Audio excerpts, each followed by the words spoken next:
안녕하세요. 오늘 저희와 함께 수십 년 전에 나왔지만 지금 우리에게 더 큰 질문을 던지는 책이죠. 엘빈 토플러의 제3의 물결. 이 책 속으로 한번 들어가 보려 합니다. 네, 반갑습니다. 특히 그 안에서 제시된 반직접 민주주의라는 개념, 이게 좀 흥미로운데요. 요즘 정치 보면서 답답하다 이런 생각 하셨다면 오늘 저희 이야기가 좀 다르게 들릴 수도 있을 것 같아요. 그렇죠.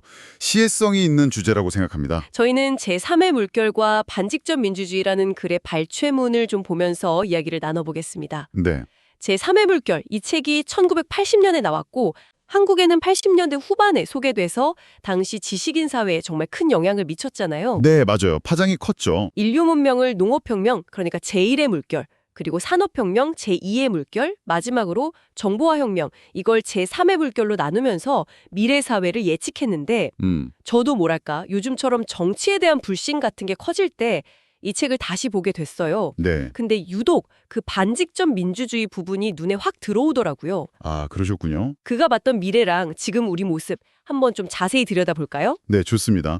토플러 분석의 시작은 이거였어요. 그러니까 산업혁명 시대, 즉 제2의 물결 때 만들어진 이 대의민주주의 시스템이 다가올 정보화 사회, 제3의 물결과는 잘 맞지 않을 거다. 이런 진단이었죠. 시대에 뒤떨어질 거라는 거군요. 그렇죠. 정보통신 기술이 막 발전하면서 사회 구조 자체가 바뀔 텐데 정치 시스템도 당연히 변해야 한다는 거예요. 단순히 대표 뽑고 끝나는 게 아니라 시민들이 훨씬 더 직접적으로 정치에 참여하게 될 거다. 이렇게 본 거죠. 그 예측의 중심에 바로 반직접 민주주의가 있는 거네요. 자료를 좀 보니까 이게 그냥 직접 민주주의로 확 돌아가자 이런 건 아니고 네, 맞아요. 그게 중요해요. 대의제의 어떤 효율성, 그런 거랑 시민 직접 참여의 정당성, 이걸 좀 결합하려는 시도 같아요. 대표는 뽑아서 일상적인 나란 일은 맡기되 국민 투표나 국민 소환, 국민 발언처럼 아주 중요한 건 시민들이 직접 결정하자, 이런 거죠. 정확합니다. 어찌 보면 산업시대의 대량 생산 방식 민주주의에서 정보화 시대의 맞춤형 참여 방식으로의 전환? 이렇게 볼 수도 있겠네요. 맞춤형 참여라 흥미로운 표현인데요. 네.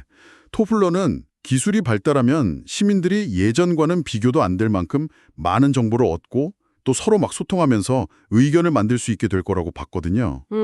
그런 환경에서는 소수의 정치 엘리트가 모든 걸 결정하는 방식은 더 이상 통하지 않는다 이겁니다.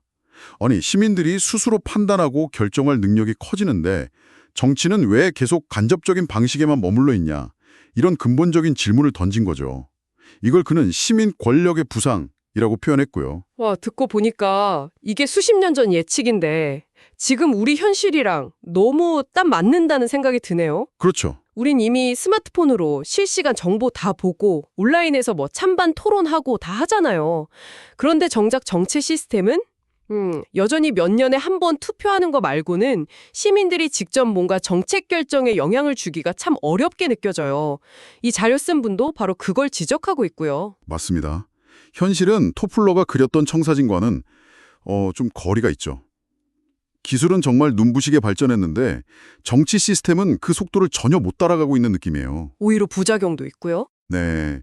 오히려 정보 기술 때문에 가짜 뉴스나 여론 왜곡 같은 새로운 문제도 생겼고요. 하지만 토플러의 통찰이 여전히 의미 있는 건 그가 기술 자체보다는 그 기술이 가져올 사회 변화, 그리고 그에 맞는 정치 시스템의 진화를 강조했기 때문이에요. 아하. 지금 우리가 겪는 정치 불신이나 무력감, 이런 게 어쩌면 시대에 뒤처진 시스템 때문일 수 있다는 걸 일찌감치 본 거죠. 그래서 이 자료에서는 그 대안으로 전자민주주의, 이 디모크라시를 이야기하는 거군요. 네, 그렇습니다. 온라인 플랫폼으로 정책 토론하고 실시간으로 여론 모으고 중요한 건 온라인 투표로 정하고 사실 기술적으로는 이미 충분히 가능할 것 같은데요. 네, 잠재력은 분명히 크다고 봅니다. 예를 들면 특정 법안에 대해서 온라인으로 찬반 의견 바로바로 내고 그 결과를 입법 과정에 어느 정도 반영한다거나 하는 식으로요. 이게 진짜 된다면 내가 참여하는구나 하는 효능감도 생기고 좀 덜 소외될 것 같기도 한데요. 네, 전자민주주의는 확실히 시간과 공간 제약을 넘어서 시민 참여를 늘릴 수 있는 강력한 도구가 될 수 있죠. 정책 결정 과정도 더 투명해질 수 있고요. 시민들의 다양한 목소리를 담을 기회도 되고요. 그런데 문제는 없나요? 물론 고려할 점도 많습니다. 예를 들어 디지털 기기 접근성이나 활용 능력 차이에서 오는 정보 격차 문제. 이건 심각할 수 있고요. 아, 디지털 격차. 네. 그리고 온라인상의 어떤 극단적인 의견 대립이나 여론 조작 위험성 같은 것도 분명히 존재하죠. 그래서 톱플러의 비전을 현실로 만들려면 기술적 가능성만 볼 게 아니라 이런 사회적 정치적 과제들을 어떻게 풀어나갈지 이 고민이 꼭 같이 가야 합니다. 그렇군요. 기술은 그냥 도구일 뿐이고 결국 중요한 건 그 기술을 써서 민주주의의 원래 가치, 그걸 어떻게 더 잘 실현하느냐의 문제다. 이런 말씀이시네요. 맞습니다. 핵심을 잘 짚으셨어요. 단순히 온라인 투표 하나 도입한다고 끝나는 게 아니라 어떻게 하면 더 깊이 있는 토론, 수기가 가능할까? 또 소수의 목소리는 어떻게 반영할 건가? 이런 고민이 필요하다는 거죠. 어쩌면 토플러가 말한 반직접 민주주의는 단순히 제도 도입 문제를 넘어서는 우리 시민들의 정치 참여 방식이나 문화 자체의 변화를 요구하는 걸 수도 있겠네요. 네, 바로 그 지점입니다. 수십 년 전에 토플러는 정보화 시대가 오면 기존 대의민주주의가 한계에 부딪힐 거다 이렇게 예측했고 시민 참여를 강화하는 반직접 민주주의라는 새로운 그림을 제시했죠.